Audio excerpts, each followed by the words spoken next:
Iran के supreme leader ayatollah Ali Khamenei ने सोमवार को एक टेलीविजन संबोधन में कहा है कि किसी भी देश की असली ताकत उसकी मिसाइलों या सैन्य हथियारों में नहीं, बल्कि उसके लोगों की इच्छा शक्ति, एकता और दृढ़ता के नियत में होती है। उन्होंने ईरानी जनता से एकजुट रहने की अपील करते हुए कहा है कि यही एकता दुश्मनों को निराश करने का सबसे बड़ा हथियार है। खामनेई ने कहा, राष्ट्रीय शक्ति मिसाइलों और विमानों से ज्यादा जनता के संकल्प और धैर्य से जुड़ी होती है।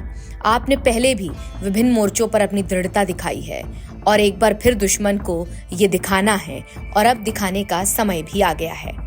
उनका ये संदेश ऐसे समय में आया है जब ईरान इस्लामिक क्रांति की 47वीं वर्षगांठ मनाने की तैयारी कर रहा है, जिसने अमेरिका समर्थित शाह शासन को सत्ता से हटाया था। खामनेई का यह बयान ऐसे वक्त पर आया है जब अमेरिका और ईरान के बीच तनाव एक बार फिर बढ़ा हुआ है।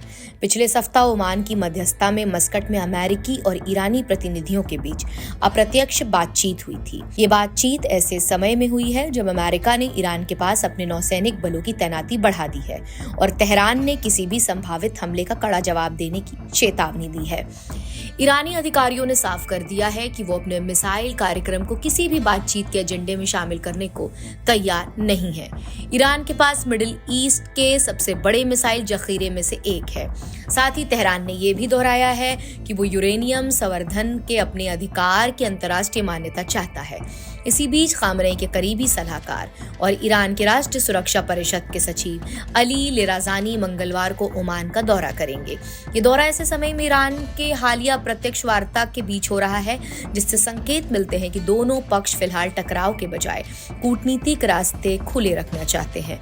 खामनेई का संबोधन इस बात पर जोर देता है कि ईरान अपनी राष्ट्रीय शक्ति का आधारित सैन्य क्षमता से ज्यादा जनता की एकता और संकल्प को मानता है। ये संदेश ऐसे समय में आया है जब अमेरिका ईरान संबंधों में तनाव बना हुआ है, लेकिन साथ ही ओमान की मध्यस्थता में चल रही अप्रत्यक्ष बातचीत ये भी संकेत देती है कि दोनों देश फिलहाल खुले टकराव से बचते हुए कूटनीतिक विकल्पों को जिंदा रखना चाहते हैं।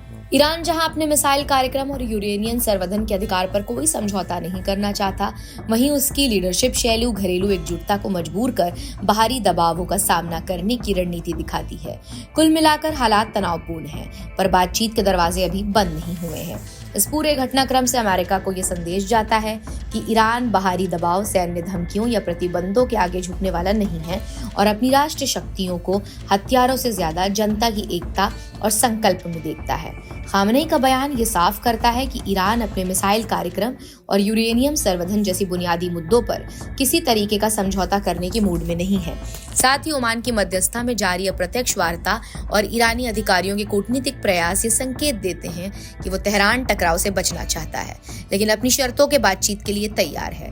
कुल मिलाकर अमेरिका के लिए संदेश है कि सैन्य दबाव ने नीति से ईरान को झुकाना मुश्किल होगा और यदि समाधान चाहिए तो उसे शक्ति प्रदर्शन के बजाय कूटनीतिक और व्यवहारिक रास्ता अपनाना होगा।